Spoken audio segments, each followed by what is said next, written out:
আসসালামু আলাইকুম, সবাই কেমন আছেন? চলে এসেছি আপনাদের বিডি ব্লগার ঈশিতা আপু। আজকে সুন্দর মাছ দিয়েই হচ্ছে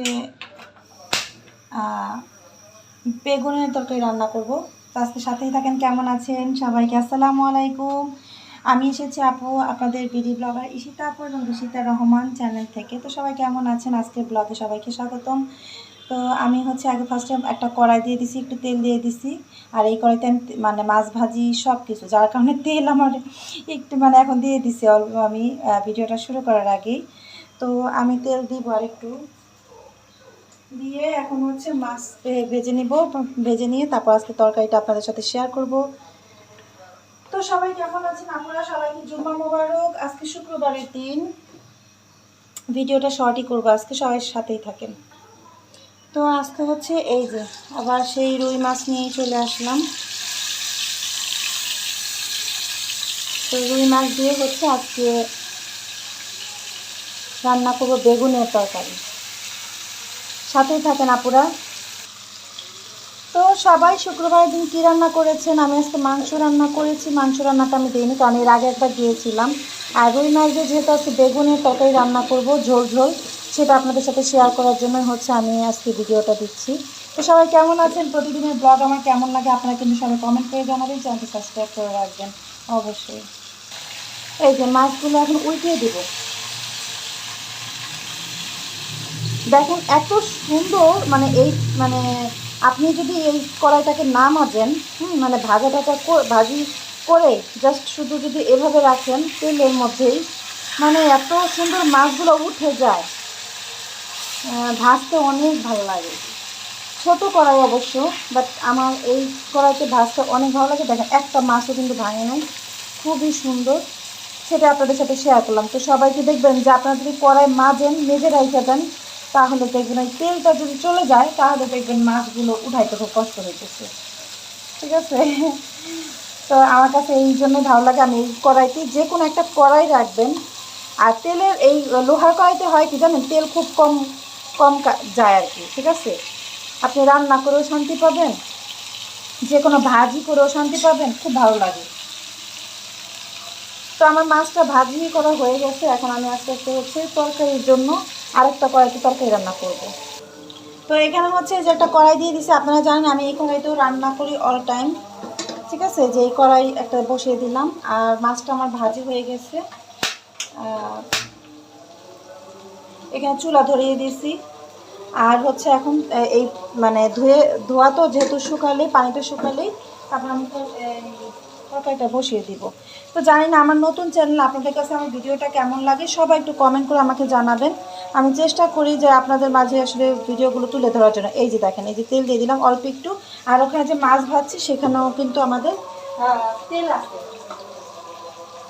আছে, যার কারণে হচ্ছে এত বেশি তেল দিলাম না। ওই কারণে ওই তেলগুলো দিলে অনেক তেল হয়ে যাবে, যত কম তেল খাওয়া যায় আর কি। তারপরে আমরা তো পারি না, অনেক তেল খেয়ে ফেলি। আর এই যে পেঁয়াজ মরিচ কেটে রেখেছিলাম এইখানে দিয়ে দিলাম।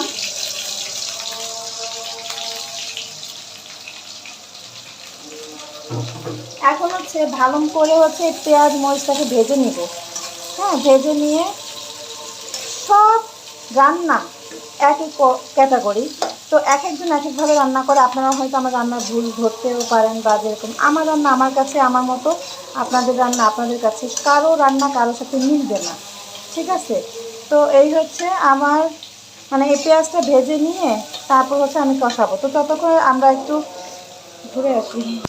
তো এই যে পেঁয়াজগুলো লাল লাল হয়ে আসছে, এখন এই যে মশলা মাখিয়েছিলাম মাছ, এই পানিটা একটু দিয়ে দিব, দিয়ে কষাবো।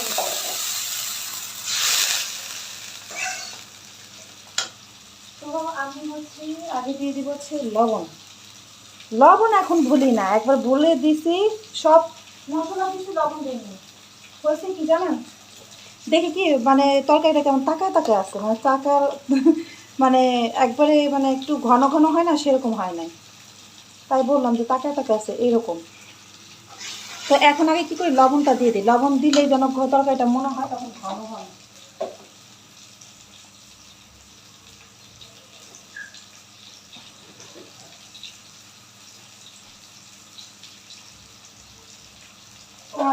তারপর হচ্ছে এই যে আদা রসুন, আমি আবার আদা রসুন ব্লেন্ডার করে রাখি। এই যে একটু আদা রসুন দিয়ে দিব। এই দেখেন কি সুন্দর এখন ঘন হয়ে গেছে, হ্যাঁ কষানো হয়ে গেছে তরকারিটা। এখন হচ্ছে বেগুন আর এই যে আলু এটা দিয়ে দিব।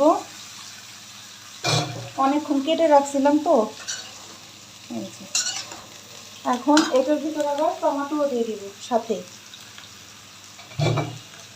এখন দিয়ে সব নাড়াচাড়া করে কিছুক্ষণ ঢেকে রাখবো, মানে ভালো মতো কষানো হয়ে আসলে তারপর একটু পানি দিয়ে দিব।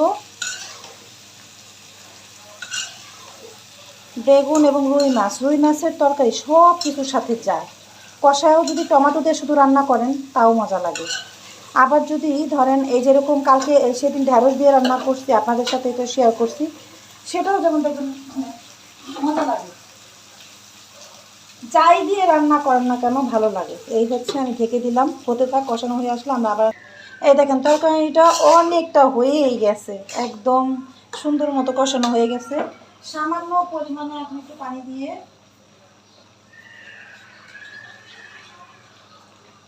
একটু ঝোল ঝোল দিয়ে দিব, সামান্য পরিমাণে, এমনিই তরকারিটা হয়ে গেছে অনেকটা।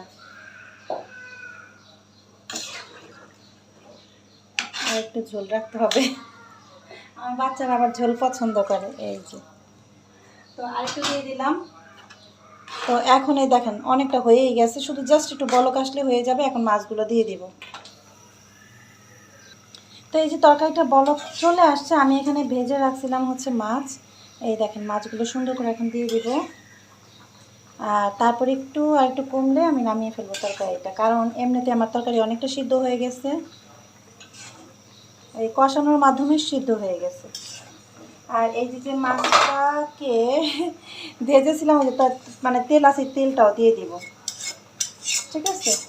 তারপর একটা ঢাকনা দিয়ে ঢেকে রাখবো। আবার যদি মাছ টাছ ভাজি তাহলে কিন্তু আমি তো মানে আপনারা বলবেন যে কড়াই আপনি মাজেন না, হ্যাঁ মাজি, বাট সেরকম মানে দিয়ে না, আমি পরিষ্কার করি, ঠিক আছে। মানে মানে মাজুনি দিয়ে যেরকম জোরে জোরে ডলা দেয় না সেরকম দিই না, হালকা, এবং তেল দিয়ে আবার ভালো করে গরম করে করে রাখি, যেন যে কোনো জিনিস মানে ভাজলে যেন সুন্দর মতো উঠে যায়। এই একটা হচ্ছে মানে মানে খুব আরামেরই, যেতে হচ্ছে কড়াইতে, লোহার কড়াইতে ভেজে অনেক আরাম পাওয়া যায়। ওফ অনেক মজা হয়েছে, লবণটাও ঠিকঠাক। এই যে আরেকটু হয়ে আসলে আপু, তো এই যে আপুরা আমার তরকারিটা হয়ে গেছে, আর ঝোল কমাবো না, খুবই আঠালো আঠালো হয়ে গেছে, খুবই সুন্দর। তো আমার ভিডিওটা কেমন লাগলো, তরকারিটা সবাই কমেন্ট করে জানাবেন। তো ভালো লেগে থাকলে অবশ্যই চ্যানেলটি সাবস্ক্রাইব করে দিবেন, একটা করে লাইক, চ্যানেলটি সাবস্ক্রাইব করে দিবেন। সবাই ভালো থাকবেন, সাথেই থাকবেন। আসসালামু আলাইকুম।